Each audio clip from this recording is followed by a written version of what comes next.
죄인된 우리가 하나님과 함께하는 것이 생명이고 구원입니다. 그래서 레위기는 우리가 어떻게 하나님과 함께할 수 있는지를 가르쳐 주시고 있습니다. 우리는 제사를 통해서 하나님 앞으로 나아갈 수가 있습니다. 그리고 정결 규례를 통해서 하나님과 함께할 수가 있고요.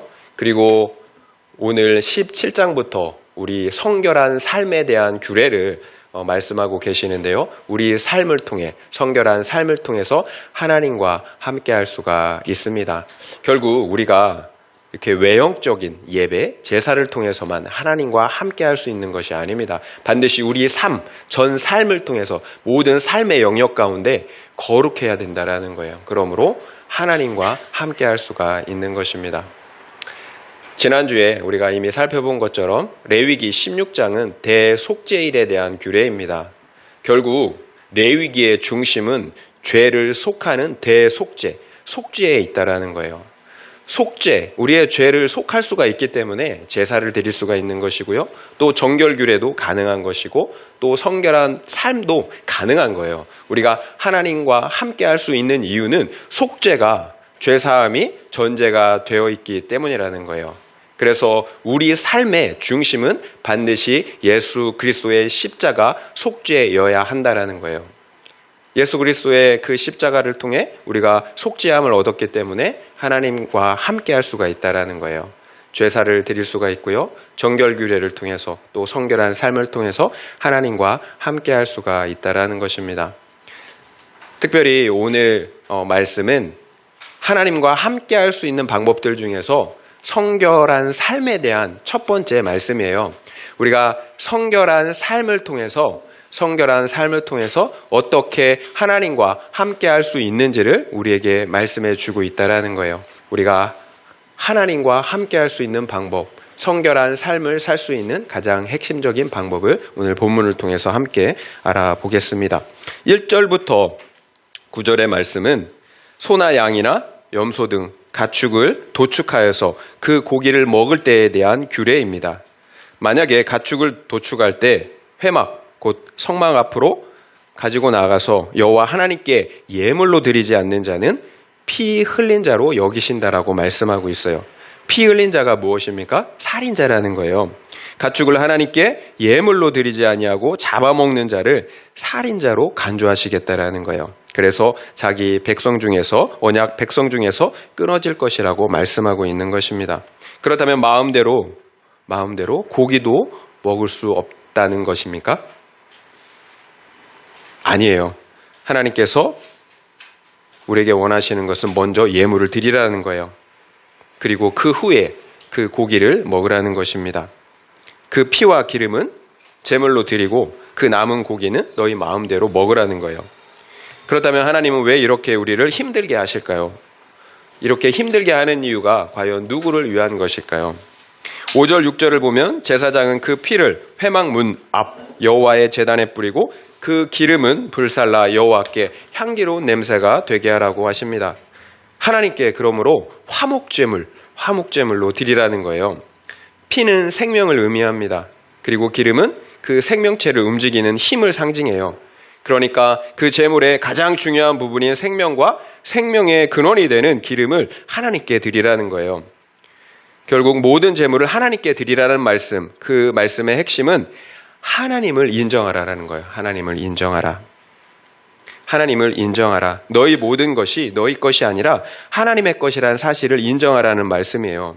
여러분 피와 기름 가장 중요한 것, 좋은 것이라고 하지만 실상 우리에게는 좋은 것 아니에요. 살코기가 제일 좋습니다. 피채 먹으면 여러 가지 부작용이 있어요. 오히려 오래 보관할 수가 없어요. 쉽게 부패한다라는 거예요. 상해요. 그건 먹으면 잘못하면 병이 걸려요. 기름 역시 마찬가지예요. 많이 먹어서 좋을 것이 없어요. 결국 하나님께서는 우리에게 그 마음을 원하시는 거지 물질을 원하시는 게 아니에요. 우리에게 그 마음을 받으시고 가장 좋은 것을 다시 돌려주신다라는 거예요. 중요한 것은 이 제물들이 하나님께 화목제물이 된다라는 사실이에요.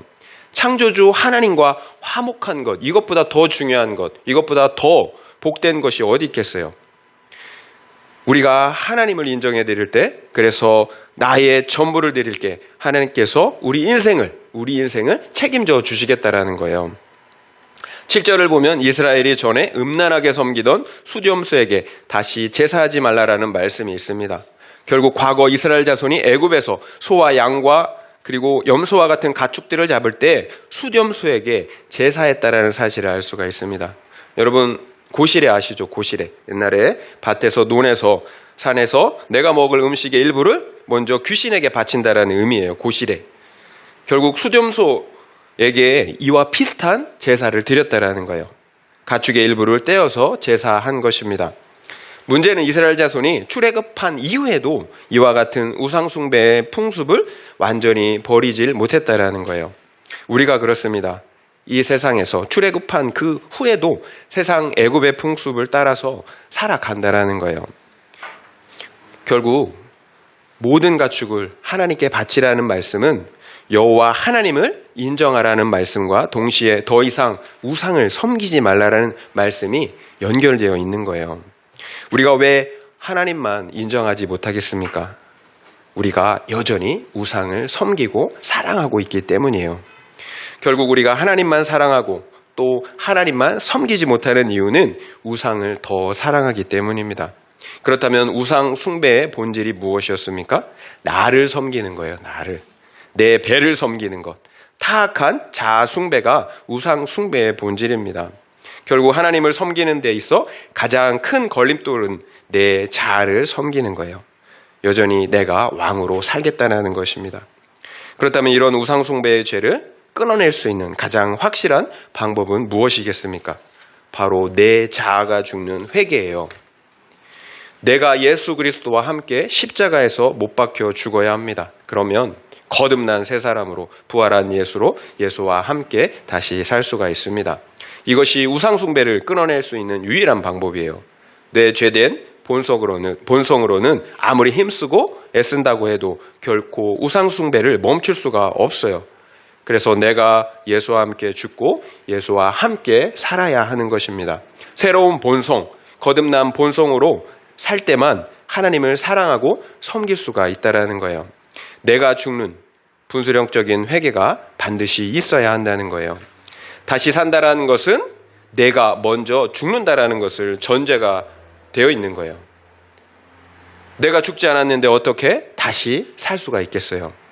결국 회개가 없는 사람들의 모든 열심, 섬김은 하나님을 섬기는 것이 아니라 결국 나를 섬기는 거예요. 모든 것이 내 만족일 뿐이라는 거예요. 그러면 그 결과는 어떻습니까? 하나님께 화목 제사를 드릴 수가 없어요. 결국 하나님과 화목하지 못하는데 그 삶이 어떻겠어요? 어떤 영적인 생명력도 기쁨도 없는 거예요. 이처럼 우리가 우리의 우상들을 끊어낼 수 있는 방법은, 그래서 하나님만 인정하고 섬길 수 있는 방법은 진실한 회개밖에 없습니다. 그런데 이런 고민이 여전히 남아 있습니다. 분명히 회개하였습니다. 그럼에도 여전히 우상 숭배의 유혹을 받게 되고 또 우상 숭배의 죄에 빠지게 된다는 거예요. 맞습니다. 우리의 구원은 이미 시작되었지만 아직 완성된 것이 아니기 때문이에요. 그래서 우리의 회개는 단회적일 뿐만 아니라 지속적인 회개가 있어야 하는 것입니다. 지속적인 회개를 통해 거룩과 구원을 반드시 이루어 가야 한다는 거예요. 과정 중에 있다는 거예요. 또한 그래서 우리의 우상을 끊어낼 수 있는 두 번째 방법이 존재하는 거예요. 모든 일에 하나님을 인정하고 그 하나님을 사랑하고 기뻐하는 것입니다. 여러분, 바람피지 않는 방법 말씀드렸잖아요. 조광지처를 더 사랑하면 됩니다. 조광지처와 더 많은 시간을 갖는 거예요. 그러면 절대로 다른 상대와 바람을 필 수가 없습니다. 그래서 하나님께서는 너희의 모든 가축을 가지고 나가 하나님께 화목제물로 드리라는 명령을 하시고 계시는 거예요. 너희의 모든 것, 인생의 전부를 하나님께 맡겨드리라는 거예요. 모든 일에 하나님을 인정하고 사랑하라는 거예요. 하나님과 함께 하라는 거예요. 그러므로 우리가 하나님을 이렇게 믿고 인정할 때, 그래서 하나님과 화목을 누릴 때 하나님께 대한 우리의 사랑과 믿음은 더 분명해진다라는 거예요. 여러분, 많은 시간을 가질 때, 마음을 나눌 때 그 믿음과 사랑은 더 분명하게 되는 거예요. 하나님과의 사귐 안에서 하나님께 대한 우리의 믿음과 사랑이 더욱 분명해져야 한다는 것입니다. 그렇다면 우리는 어떻습니까? 우리의 삶의 모든 영역에서 하나님의 주권을 인정하고 계십니까? 우리 결혼의 문제, 진로의 문제, 자녀의 문제, 우리 인생의 모든 문제들을 하나님께 가지고 나가 맡겨 드리느냐라는 거예요. 그래서 하나님과 화목을 누리고 계시느냐라는 거예요. 그래서 하나님께서 책임져 주시는 인생을 살고 있습니까? 아니면 내가 내 인생의 주인이 되어 내 마음대로 살고 있습니까? 그렇다면 내 인생의 주인이 되어 살아본 삶의 결과는 어떻습니까? 모든 일이 내 뜻대로 되었습니까? 그래서 만족하고 행복하십니까? 내가 선택한 배우자, 그리고 진로, 그리고 자녀들은 어떻습니까? 다 내 뜻대로 되었는가요? 여러분을 만족시켜 주셨습니까? 그렇지 않을 거예요. 화목이 없어요. 하나님과의 화목이. 그렇다면 하나님께 맡겨드린다라는 것은 무슨 의미일까요? 내가 원하는 대로 되는 것일까요? 아니에요. 말씀대로 하나님께 맡겨드리는 거예요. 그래서 하나님의 뜻대로 이루어지는 것입니다. 그래서 어떤 결과가 나오든지 기뻐할 수 있는 거예요. 지금 나에게 허락하신 환경이 최고의 환경이라는 사실을 인정하는 것입니다. 왜 그럴까요? 하나님을 믿고 신뢰하기 때문이에요. 유한한 이 땅의 관점이 아니라 영원한 영생의 관점, 구속사의 관점을 가지고 있기 때문입니다. 그래서 어떤 상황에서도 우리가 자유할 수가 있는 것입니다. 이것이 믿음이에요. 그래서 어떠한 상황에서도 자유하는 거예요. 하나님과 함께하는 우리 은혜를 누리기 때문이에요. 여러분, 우리가 믿을 때, 하나님을 신뢰할 때 우리의 영혼이 자유합니다. 하나님이 함께하세요. 화평을 우리에게 누리게 해 주신다라는 거예요. 믿음은 하나님이 함께하시는 실제예요. 하나님이 우리와 함께하시지 않기 때문에, 화목을 누리지 않기 때문에 우리의 속사람이 목이 마른 거예요. 그런데 내가 주인이 된 인생은 어떻습니까? 내 생각, 내 방법대로 이루어져야 하기 때문에 안달이 나는 거예요. 온몸에 힘이 들어가요. 그러니까 매사가 염려가 되고 두려운 것입니다. 능력 없는 내가 하려고 안달복달하니까 얼마나 힘이 들겠어요. 모든 것이 염려가 되고 두려워요. 사람들이랑 싸움 따게 되는 거예요. 오늘날 우리의 자녀 양육이 그렇지 않습니까? 다른 부모들의 이야기를 들어보면 우리 아이만 뒤처진 것 같은 그런 걱정이 들어요. 그러니까 이것도 해야 되고 저것도 해야 될 것 같습니다. 그러니까 하나님께 맡겨드리지 못하고 내 방법, 내 세상의 방법들로 열심을 내게 된다라는 거예요. 그러면 우리 아이들은 또 다른 희생양이 될 수가 있는 거예요. 제가 환옥 집사님과 수아의 이야기를 좀 해야 할 것 같습니다. 환옥 집사님께서 신앙적으로 자녀들을 잘 양육하고 있습니다. 그런데 최근에 사모님으로부터 수아가 큐티할 시간이 없다라는 이야기를 했다라는 제가 말을 들었어요. 영어도 해야 하고 수학도 해야 되고 학원도 가야 해서 너무 바빠서 큐티할 시간이 없다라고 말했다라는 거예요. 그래서 저는 수아가 큐티하기 싫어서 그러는가 보다 이렇게 생각을 했습니다. 그런데 얼마 전에 환옥 집사님께서 수아에 대한 이야기를 저에게 나누어 주었습니다. 수아와 함께 앉아서 큐티를 하는데 수아가 갑자기 겁먹은 표정으로 고백할 죄가 있다며 죄 고백을 했다라는 것입니다. 자신이 학원에서 언니 오빠들 간식을 조금씩 훔쳤고요. 그리고 학교에서 사용하는 펜들도 몰래 가져왔다라는 것입니다. 그리고 지금까지 몰래 가져왔던 한아름의 펜들을 가방에서 꺼내서 이렇게 보여주었다고 합니다. 그날 큐티 묵상 질문이 빛 가운데서 행하지 못하는 것은 무엇입니까? 라는 질문이었다라고 하네요. 수아가 그 말씀으로 자신을 돌아본 것입니다. 사실 그동안 수아가 계속해서 찔림이 있었는데 멈출 수가 없었다고 합니다. 그런데 그날 엄마와 조용히 앉아서 큐티를 하다가 그 말씀을 통해서 그 죄 고백을 하게 된 것입니다. 엄마는 내심 충격을 받았겠죠. 하지만 수아의 죄 고백을 잘 들어주었다고 합니다. 그리고 엄마는 수아와 함께 학원과 학교에 찾아가서 그동안의 잘못을 고백하고 용서를 구하는 그런 적용을 했다고 합니다. 그리고 몰래 가져온 펜도 선생님께 돌려주고요. 그러면 선생님이 그 수아를 혼냈겠습니까? 오히려 수아의 용기를 칭찬해 주셨다고 합니다. 그리고 수아는 이런 자신의 죄를 주일학교 공동체에서도 나누었습니다. 그러자 우리 아이들이 다 함께 이렇게 박수를 쳐줬다고 하네요. 여러분, 죄가 없는 사람들이 있습니까? 없잖아요. 이런 죄 안 저지른 사람이 있습니까? 과거에? 지금도 짓고 있잖아요. 결국 내 죄를 볼 수 있다는 것이 은혜예요. 그래야 십자가의 예수, 그 예수 그리스도를 붙잡을 수가 있기 때문에 그런 거예요. 저는 우리 교회가 이처럼 우리 아이들이나 어른들이 내 죄를 보고 함께 거룩과 구원을 이뤄가는 거룩한 공동체로 세워지는 것, 이것을 볼 때 너무 기쁘고 감사한 거예요. 여러분, 제가 이렇게 기쁜데 하나님 아버지께서는 얼마나 더 기쁘시겠어요. 제가 수아 이야기를 하는 이유는 엄마 환옥 집사님 때문이에요. 환옥 집사님은 최근에 자신이 수아에게 영어와 수학을 가르치기 위해서 열심을 냈다라고 말했습니다. 특별히 영어를 잘하면 좋겠다라는 그런 생각에 영어 과외 할 생각을 했다고 합니다. 그러다 보니 정말로 수아가 열심을 내다 보니까 엄마가 정말로 큐티할 시간이 없었던 거예요. 큐티할 시간이 정말로 없었겠습니까? 마음을 담아 집중할 수가 없었던 거죠. 그러니 큐티를 건너뛰고 또 하더라도 대충대충 숙제하듯이 한 것입니다. 사실 우리 부모님들이 이것을 가장 경계해야 합니다. 형식적으로 예배도 드리고 그리고 큐티도 하니까 우리 아이가 잘하고 있다라는 생각을 한다라는 거예요.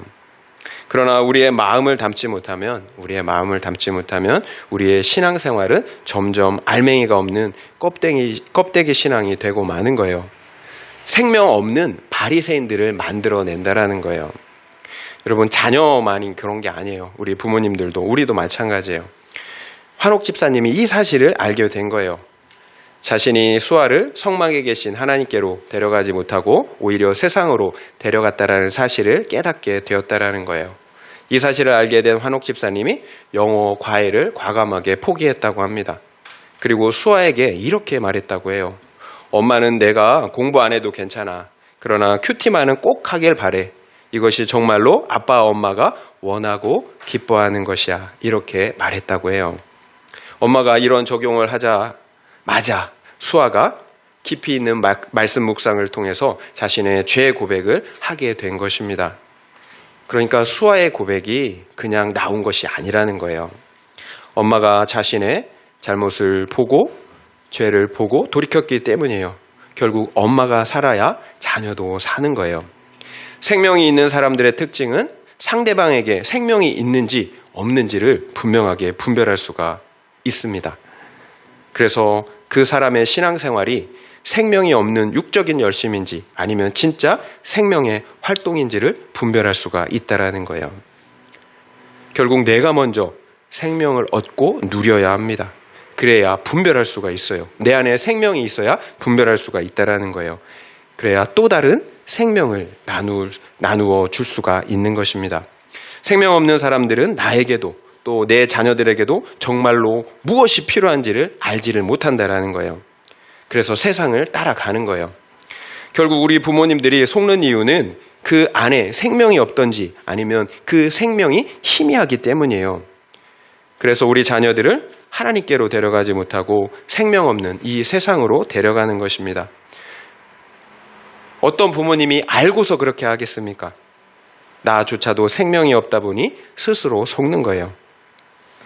말로는 하나님을 믿는 것이 가장 중요하다고 합니다. 그런데 우리 부모님들의 표정이나 삶은 공부하는 것, 그리고 세상에서 성공하는 것이 더 중요하다고 말하고 있다는 거예요. 그러니까 우리 부모님들이 우리 자녀가 큐티를 안 해도 또 기도를 안 해도 괜찮아요. 그런데 공부를 안 하거나 못하면 근심, 걱정이 되는 거예요. 그것이 다 표정으로 나타난다라는 거예요. 그러면 나는 무엇이 중요한 겁니까? 아이들이 그걸 모르겠습니까? 부모님들의 말이나 표정이나 삶을 통해서 정말 엄마 아빠가 원하는 것, 기뻐하는 것이 무엇인지를 다 안다라는 거예요. 결국 아이들은 엄마 아빠가 정말로 기뻐하는 삶을 선택하게 됩니다. 말로는 신앙이 최우선이라고 하지만 실제로는 세상에서 성공하는 것을 기뻐하기 때문이에요. 환옥 집사님이 이 사실을 안 거예요. 만약 엄마가 수아를 회막 문 앞 하나님께로 데려가지 않았다면 어떻게 됐겠습니까? 그렇다면 사랑하는 자녀를 하나님이 아니라 수렴소, 우상에게 드린 꼴이 되는 것입니다. 얼마나 끔찍한 일이에요. 오늘날 이런 부모님들이 얼마나 많은지 모릅니다. 우리 자녀들을 세상 기복과 성공의 수렴소에게 바치고도 그 사실을 알지 못한 채 살아간다라는 거예요. 결국 그 결과가 아이들이 장성한 후에 나타나는 거예요. 자신들의 삶을 결정할 수 있는 그 나이가 되면 영영이 하나님을 떠나게 된다는 것입니다. 그런데 하나님은 그 죄를 부모들에게 묻겠다라고 말씀하고 있는 거예요. 피 흘린 자로, 영적인 살인자로 여기신다는 것입니다. 우리의 마음을 속이면 안 됩니다. 내가 정말 섬기는 것이 여호와 하나님인지 아니면 나의 우상 숫염소인지를 잘 분별하셔야 합니다. 우리가 우리 아이들을 책임질 수가 있습니까? 나조차도 책임질 수 없는 우리가 어떻게 우리 자녀들을 평생 책임질 수가 있겠습니까? 결국 우리가 우리 자녀들을 하나님께 온전히 맡기지 못하는 이유는 내 욕심 때문이에요. 우리 자녀들을 내 것으로 생각하기 때문입니다. 내 영광으로. 그래서 내 영광을 이뤄줄 도구로 생각한다라는 거예요. 아니에요. 우리 자녀들은 하나님의 것입니다. 하나님께서 잠시 우리에게 맡겨주신 영혼들이에요. 하나님께서 그 양육에 대한 책임을 우리에게 반드시 물으신다라는 거예요. 제가 계속 말씀드리지만 내게 가장 필요한 것, 그것이 아이들에게도 가장 필요한 것입니다. 우리에게 가장 필요한 것은 이 세상에서의 성공이 아니에요. 하나님이에요. 생명이에요. 그래서 우리 자녀를 하나님이 계시는 성막 앞으로 데려가 하나님께 제물로 드려야 하는 것입니다. 하나님께 온전히 맡겨드린다는 의미예요. 그러면 하나님께서 그 자녀를 반드시 책임져 주십니다. 여러분, 말로만 하나님을 믿는다라고 말씀하시면 안 됩니다. 우리의 삶의 모든 영역에서 믿음을 나타내셔야 합니다. 우리 가정과 자녀, 그리고 우리의 사업, 모든 것을 하나님께 온전히 맡겨드려야 한다는 거예요. 그래야 우리가 완전히 자유할 수가 있어요. 우리 자녀들이 엄마 아빠가 있는데 나는 지금 1,000원밖에 없다라고 걱정하겠습니까? 나 지금 1,000원밖에 없는데 내일부터는 굶겠구나, 이렇게 걱정합니까 우리 아이들이? 그렇지 않잖아요. 엄마 아빠가 있기에, 엄마 아빠를 믿기에 다리 쭉 뻗고 자는 거예요. 하나님께서 우리에게 원하시는 믿음이 바로 이런 믿음이에요. 모든 일에 하나님을 인정하는 것입니다. 그래서 어떻게 되든지 자유하는 거예요. 왜냐하면 아버지 하나님께서 내게 가장 좋은 것으로 주신다라는 것을 믿기 때문입니다. 결국 모든 가축을 내게 제물로 바치라는 말씀은 우리를 위한 것입니다. 우상 숭배의 죄로부터 돌이켜서 생명 되시는 하나님과 함께 해야 하기 때문이에요. 하나님과 함께하는 그 안에서만 생명과 참된 안식, 자유가 있기 때문입니다. 적용 질문을 드리겠습니다. 생각해 볼 수 있는 적용 질문 드릴게요. 내가 우리 자녀에게 정녕 원하는 것은 말씀을 믿고 살아내는 것입니까? 아니면 세상에서 성공해서 나의 기쁨, 나의 만족이 되는 것입니까? 한번 생각해 보시기 바랍니다. 내가 우리 자녀에게 정녕 원하는 것은 말씀을 믿고 살아내는 것입니까? 아니면 세상에서 성공해서 나의 기쁨, 만족이 되는 것입니까? 한번 생각해 보시기 바랍니다. 10절에서 14절 말씀 한번 읽어보면 좋겠습니다. 10절부터 14절 말씀입니다. 함께 읽겠습니다. 이스라엘 집 사람이나 그들 중에 거류하는 거류민 중에 무슨 피든지 먹는 자가 있으면 내가 그 피를 먹는 그 사람에게는 내 얼굴을 대하여 그를 백성 중에서 끊으리니 육체의 생명은 피에 있음이라. 내가 이 피를 너희에게 주어 제단에 뿌려 너희의 생명을 위하여 속죄하게 하였나니 생명이 피에 있으므로 피가 죄를 속하느니라. 그러므로 내가 이스라엘 자손에게 말하기를 너희 중에 아무도 피를 먹지 말며 너희 중에 거류하는 거류민이라도 피를 먹지 말라 하였나니 모든 이스라엘 자손이나 그들 중에 거류하는 거류민이 먹을 만한 짐승이나 새를 사냥하여 잡거든 그것의 피를 흘리고 흙으로 덮을지니라. 모든 생물은 그 피가 생명과 일체라. 그러므로 내가 이스라엘 자손에게 이르기를 너희는 어떤 육체의 피든지 먹지 말라 하였나니 모든 육체의 생명은 그것이 피인즉 그 피를 먹는 모든 자는 끊어지리라. 하나님은 우리에게 피를 먹지 말라라고 말씀하십니다. 피채 먹으면 언약 백성에게서 끊어진다라고 말씀하십니다. 왜 피채 먹지 말아야 할까요? 모든 가축을 하나님께 드려야 하는 것과 같은 이유입니다. 모든 생명은 하나님의 것이기 때문이에요. 모든 것이 하나님의 것, 그 중에서도 가장 중요한 것이 생명입니다. 피는 생명을 의미한다라는 거예요. 결국 살인하지 말라라는 거예요. 그런데 예수님께서는 너희가 누군가를 미워하는 그것, 그 자체가 살인이라고 말씀하셨어요. 우리가 누군가를 미워하는 그 자체가 살인이라는 거예요. 그렇다면 누군가를 미워하고 증오하는 것, 판단하고 정죄하는 것, 이 모든 것이 피채 먹는 살인이에요. 나의 유익을 위해 다른 사람을 이용하고 착취하는 것 역시 피채 먹는 살인입니다. 여러분 종교적 착취 많이 보셨잖아요. 종교적 착취, 성적인 착취, 심리적인 착취 모두 피채 먹는 거예요. 그루밍을 통해서 심리적으로 이용하는 것, 이것이 착취예요. 이렇게 하면 저 사람이 나에게 이렇게 해주겠지. 그 사람의 특성을 알고 이용하는 것, 이 모든 것이 착취이고 피채 먹는 살인이에요. 결국 피 흘리는 것, 곧 누군가를 판단하고 정죄하는 것, 그리고 미워하고 착취하고 이용하는 것, 이 모든 것은 우리에게 허락된 것이 아닙니다. 오직 하늘의 재판장이신 하나님께 속한 것입니다. 우리 모두는 죄수들에 불과해요. 그런 죄수들이 하나님의 재판석에 앉아서 누군가를 판단하고 정죄하고 미워하고 증오할 수가 없는 거예요. 또 누군가를 이용하고 착취할 수도 없는 거예요. 그렇다면 하나님께서 우리에게 원하시는 것은 무엇일까요? 우리의 본분이 무엇이냐라는 거예요. 흙으로 그 피를 덮는 것입니다. 여러분, 다른 사람의 생명을, 여러분 나의 생명을 귀하게 여기는 것처럼, 나의 모든 것, 나의 생명을 귀하게 여기는 것처럼 다른 사람의 생명 역시 귀하게 여길 수 있는 마음이 있어야 되는 거예요. 그래서 그 사람의 허물을 덮어주라는 것입니다. 잠언 17장 9절에 이렇게 말씀하십니다. 허물을 덮어주는 자는 사랑을 구하는 자요, 그것을 거듭 말하는 자는 친한 벗을 이간하는 자니라.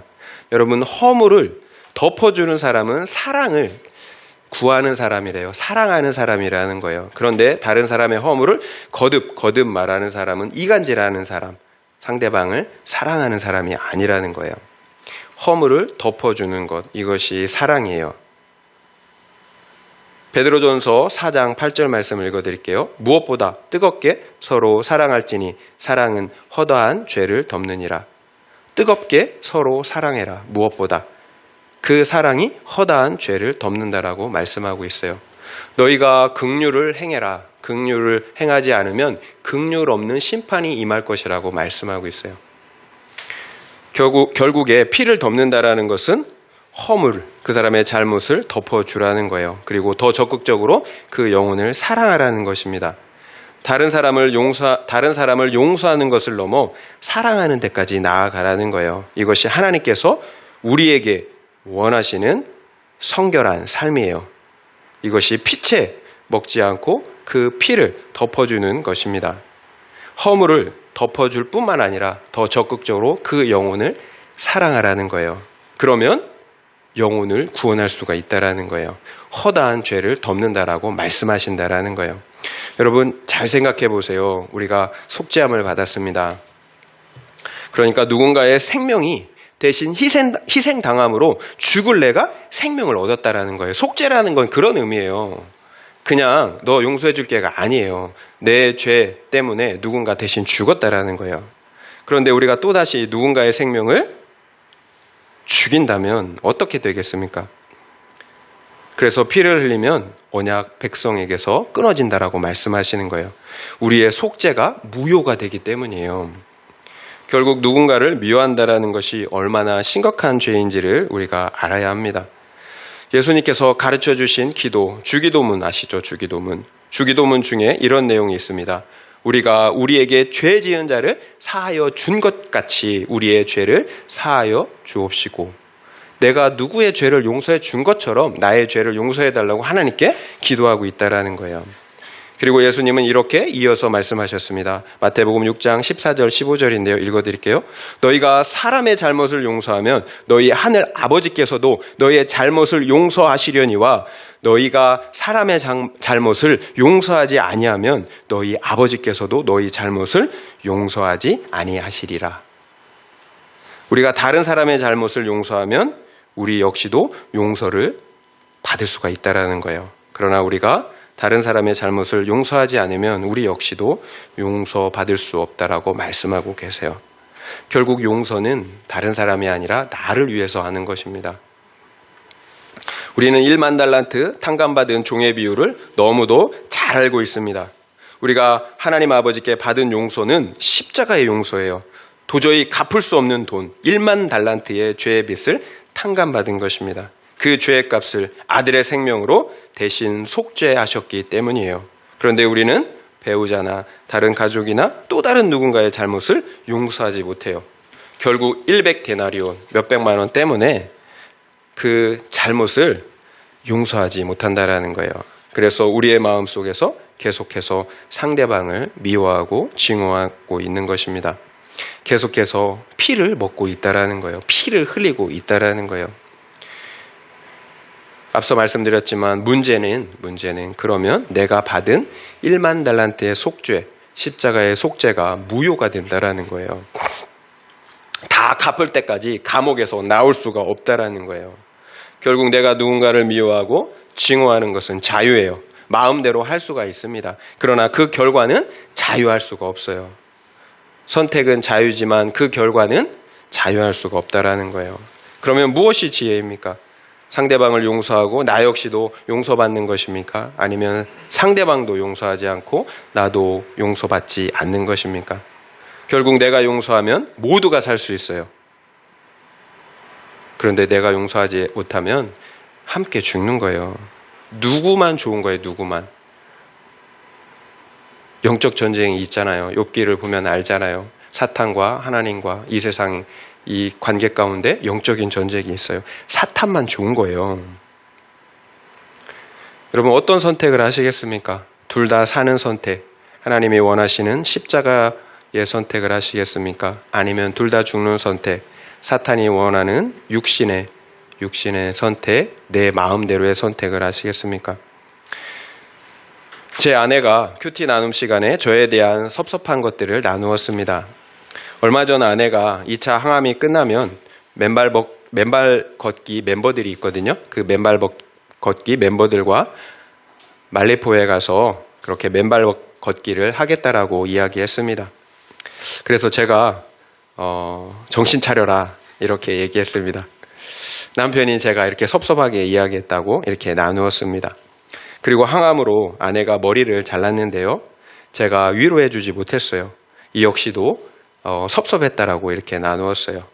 그리고 남편이 제가 기분이 좋지 않으면 방에 들어가서 말을 안 한다고, 이런 것들이 섭섭하다고 그런 큐티 나눔 시간에 이렇게 폭로하듯 나누었습니다.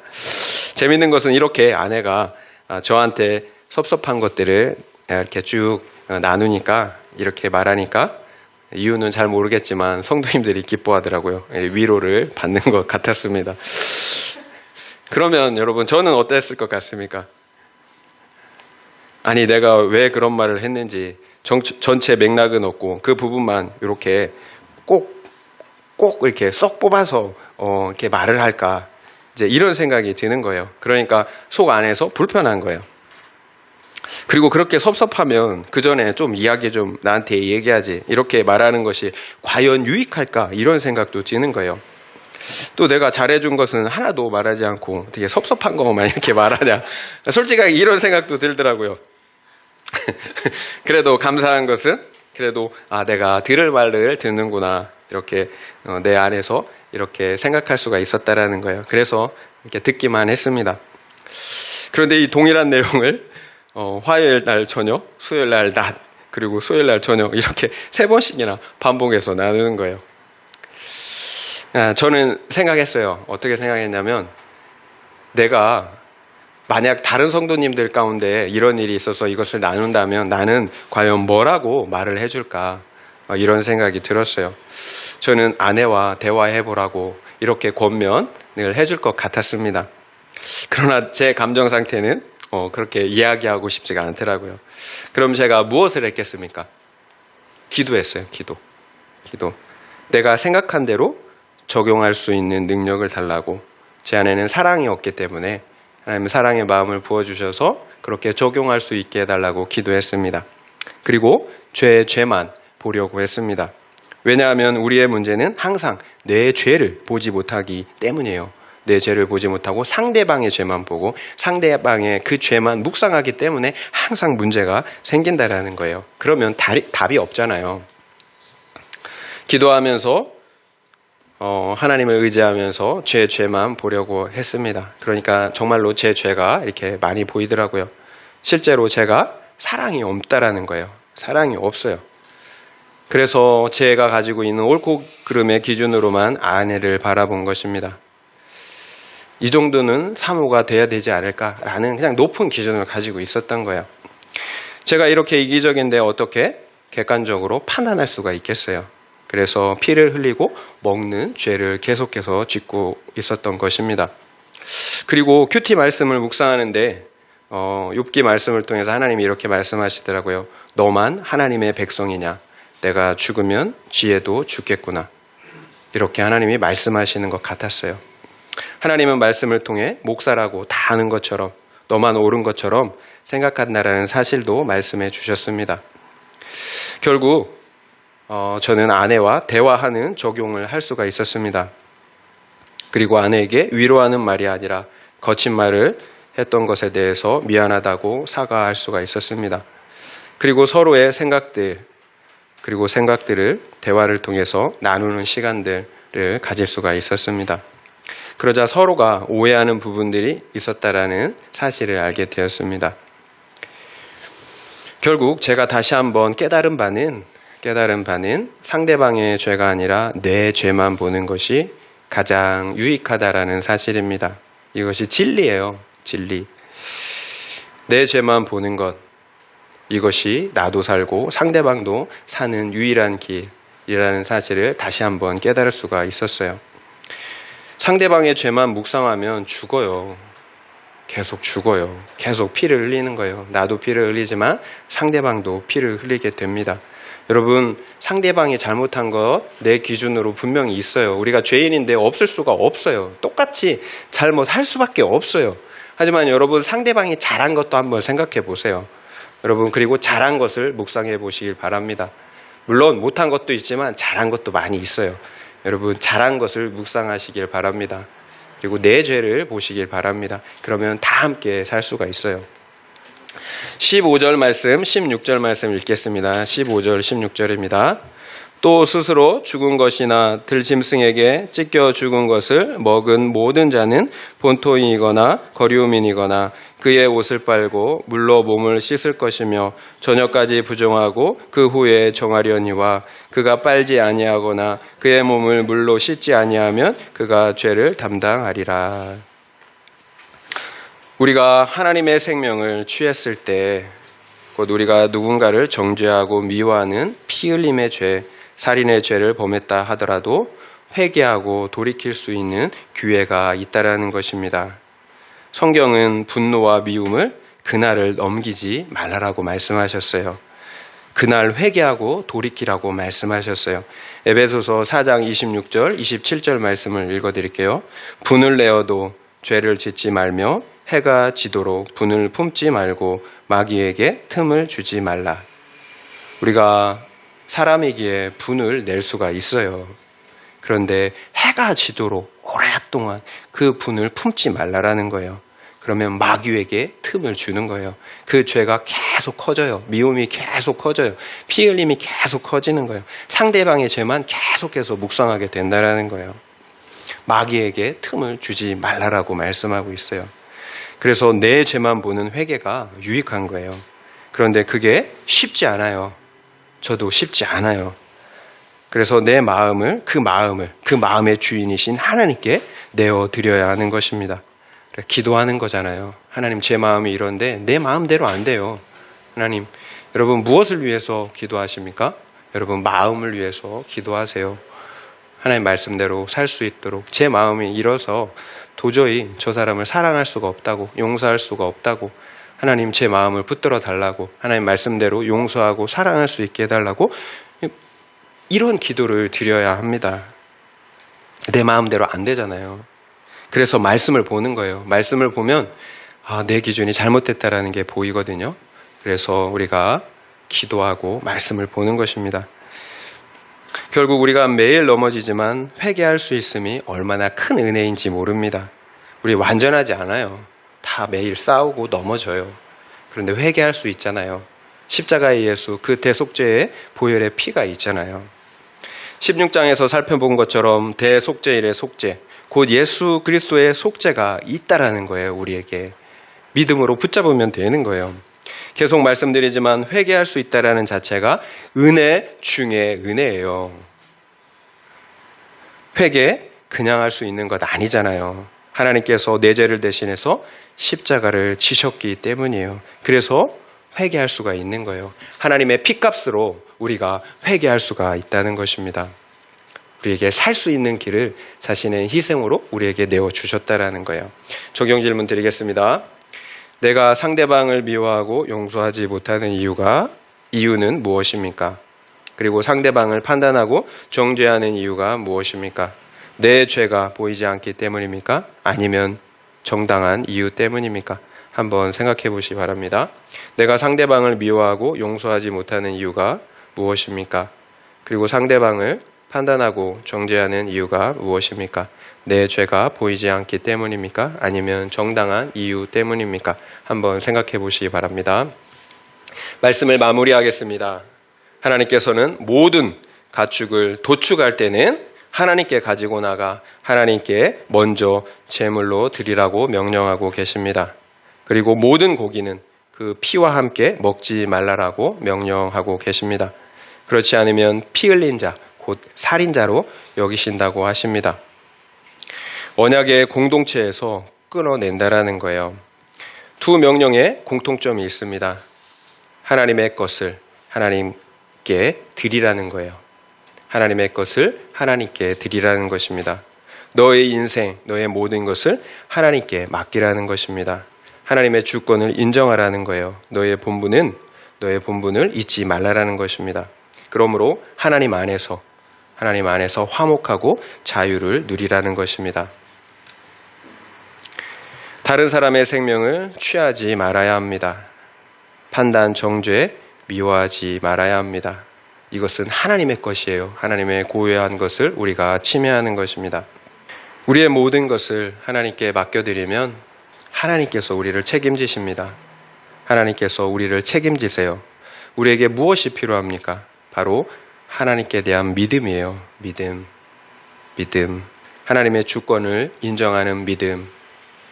이 믿음이 하나님을 기쁘시게 할 수가 있고 또 하나님과 함께 할 수 있는 능력이에요. 결국 우리가 성결한 삶을 살 수 있는 가장 중요한 원칙은 하나님의 주권을 인정하는 믿음입니다. 그 믿음이 우리의 성결한 삶을 가능하게 한다라는 거예요. 그러므로 하나님과 함께 할 수가 있다라는 것입니다. 이런 은혜가 우리 모두에게 있기를 예수님의 이름으로 축원드립니다.